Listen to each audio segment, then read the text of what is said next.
Tous nos cœurs brûlent de cette espérance du retour de notre Sauveur. Différents faits divers nous interpellent et nous incitent à la réflexion. Ils annoncent un événement imminent et d'une grande importance. Mais comment l'analyser? En écoutant Jean-Claude qui, à la lumière de la Bible, t'accompagnera et te permettra d'être prête, d'être prêt pour le retour de Jésus. Note que les éditions spéciales sont disponibles sur YouTube. Quelle est la réponse 2? Le 2, c'est le chiffre. Je te salue fraternellement en Jésus-Christ, le Sauveur du monde. C'est Jean-Claude qui partage avec toi cette nouvelle série qui s'intitule « Découvrir la vérité ». Marco et moi te saluons fraternellement, Jésus-Christ. Nous sommes fort heureux de te retrouver, afin qu'ensemble, nous puissions découvrir encore l'amour de ce Dieu extraordinaire. Aujourd'hui, nous verrons « Je t'ai exaucé ». Juste avant, prions. Notre Seigneur et notre Dieu, nous tournons nos regards vers toi, car nous savons que la parole a été écrite pour notre instruction, à nous qui sommes parvenus à la fin des temps. Merci de nous éclairer, de nous diriger, nous t'avons prié, parce que nous savons que le Saint-Esprit nous conduira dans toute la vérité. Merci. Au nom de Jésus, pour ta gloire éternelle. Amen. Rappelle-toi, nous avons vu précédemment, au verset 19 de Genèse, chapitre 17, tu vois, nous n'allons pas vite, nous allons progressivement. Dieu dit certainement, Sarah, ta femme, t'enfantera un fils, et tu l'appelleras du nom d'Isaac. J'établirai mon alliance avec lui comme une alliance perpétuelle pour sa postérité après lui. En fait, l'alliance en question, c'est la suite, c'est l'héritage d'Abraham. Rappelle-toi, quand l'ange rencontra Agar dans le désert, c'est lui qui déclara « Tu appelleras cet enfant Ismaël ». Vois-tu, le nom est déjà choisi d'avance. Le nom d'Ismaël. Sarah n'est même pas encore enceinte que l'Éternel a déjà choisi le prénom de son fils, Isaac. À la lumière de ces deux faits, j'ai tenu à arriver sur celui-ci pour t'en parler. Avant de mettre au monde un enfant, un couple devrait chercher à l'avance le prénom de ce dernier. Car c'est ce qu'indique la Bible. Aujourd'hui, Dieu va répondre à Abraham. Rappelle-toi, au verset 18, qu'avait dit Abraham? Et Abraham dit à Dieu, « Oh, qu'Ismaël vive devant ta face. » En clair, je n'ai qu'Ismaël. C'est lui qui est mon héritier. Permets qu'il vive, bénis, le protège, le garde, le Seigneur. Mais Dieu lui répondit tout de suite au verset suivant, « Certainement, Sarah, ta femme t'enfantera un fils. Et puisque tu m'as demandé de protéger Ismaël, Nous lisons dans Genèse 17, versets 20 et 21. À l'égard d'Ismaël, je t'ai exaucé. Voici, je le bénirai. Je le rendrai fécond et je le multiplierai à l'extrême. Il engendrera 12 princes et je ferai de lui une grande nation. J'établirai mon alliance avec Isaac, que Sarah t'enfantera à cette époque-ci de l'année prochaine. À cette quoi? Dis-moi, à cette époque-ci de l'année prochaine. Vois-tu, lorsque je lis ce verset, j'approfondis ma connaissance de l'Éternel des armées. La naissance d'un enfant ne se fait pas dans n'importe quelle condition. À partir de maintenant, sache que tu auras un enfant qui naîtra l'année prochaine. Dans ta manière d'être, tes relations avec Sarah, ton épouse, tu dois préparer la venue de l'enfant. Mais il te suffit de lire par exemple Genèse chapitre 1er. Quand tu lis Genèse 1er, tu découvres que Dieu est un Dieu d'ordre. Il a créé chaque jour quelque chose de différent, de manière chronologique.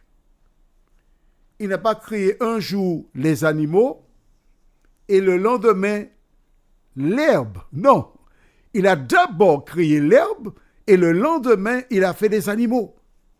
Dieu est un Dieu d'ordre. Et quand tu penses à fonder une famille, cela ne doit pas être un accident. Non, c'est une programmation, une préparation. Dans les rapports, dans les échanges entre époux, on doit faire preuve d'amour, de tendresse, de douceur, de respect et ne pas tenir des propos violents, méchants, etc. Parce que lorsqu'une femme est enceinte, les émotions et tout le reste agit sur le bébé qui est dans son sein. Rappelle-toi, on le verra prochainement. Lorsqu'un ange fut envoyé vers cette femme stérile, afin de lui annoncer qu'elle mettrait un enfant au monde qui commencera à délivrer Israël, il lui a dit, garde-toi de consommer le fruit de la vigne, ni des boissons alcoolisées. La mère de Samson, et plus tard, Jean-Baptiste, sa mère Élisabeth, a reçu le même type de message. Bien que la Bible ne donne pas tous les détails, nous voyons que Dieu a dit à Abraham, l'année prochaine à pareille heure, organise-toi parce que tu auras un fils qui s'appellera Isaac. Mais avant d'aller plus loin, note bien, au verset 20, Dieu dit, à l'égard d'Ismaël, je t'ai exaucé. Il parle là au passé, je t'ai. Si je dis par exemple à Marc, je t'ai vu hier à 7 heures, ça veut dire que c'était hier, pas aujourd'hui, ni demain, on est d'accord. Dieu dit à Abraham, je t'ai exaucé. Ce qui sous-entend qu'il avait déjà demandé à Dieu de bénir Ismaël, puisque Dieu lui dit, je t'ai exaucé. Et là maintenant, il dit, voici, je le bénirai. Donc, il a exaucé déjà, et il va appliquer la bénédiction à partir de maintenant jusqu'au retour de Jésus. Je le bénirai. Je le rendrai fécond et je le multiplierai.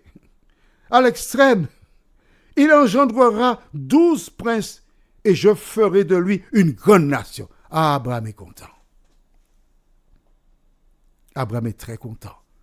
Mais c'est ce qu'il a demandé à Dieu. il n'est pas encore sur l'affaire d'Isaac, hein, non. Aux Antilles, nous avons un proverbe que j'aime beaucoup. C'est un proverbe créole qui dit « Ça qui en falzoie, c'est taille. Ce qui est dans le gosier de loi lui appartient. » Abraham ne voyait qu'Ismaël. Rappelle-toi, je t'ai expliqué.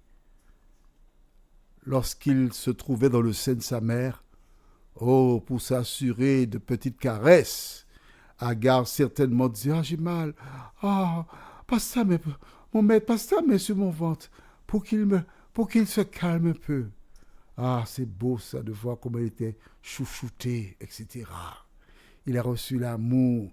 Lorsqu'il est venu au monde, Abraham a tenu ce petit bébé dans ses bras. Il a serré, il a embrassé mon fils, mon héritier. Et tout c'était mon. Mais là, l'Éternel est venu après présenter l'héritier. Toi qui m'écoutes, parfois tu vois des choses briller et tu as l'impression que c'est de l'or. En fait, c'est de l'ordure.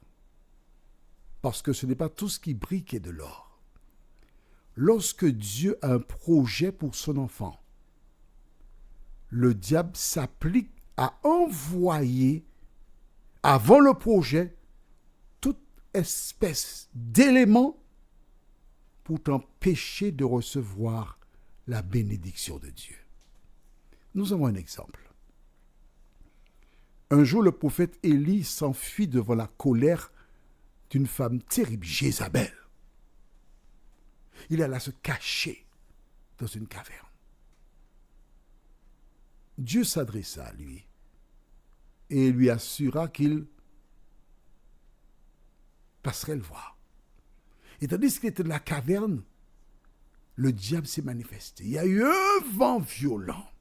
Il y a eu le feu, un tremblement de terre. Et il n'est pas sorti. Puis, il y eut un murmure doux et léger. C'est à ce moment qu'il sortit, parce qu'il avait la preuve que c'est l'Éternel qui était là. Toi qui m'écoutes, parfois tu es pressé. Tu prends des décisions de manière hâtive. Et tu te mets souvent en difficulté parce que, rappelle-toi, mes pensées ne sont pas vos pensées et mes voix ne sont pas vos voix. Je te comprends. Souvent, tu as besoin de finir avec cela. Et ça me fait penser aux femmes qui sont en salle de travail pour accoucher. Le gynécologue, sage-femme, répète inlassablement, c'est seulement lors des contractions qu'il faut pousser. Ne poussez pas en dehors de la contraction.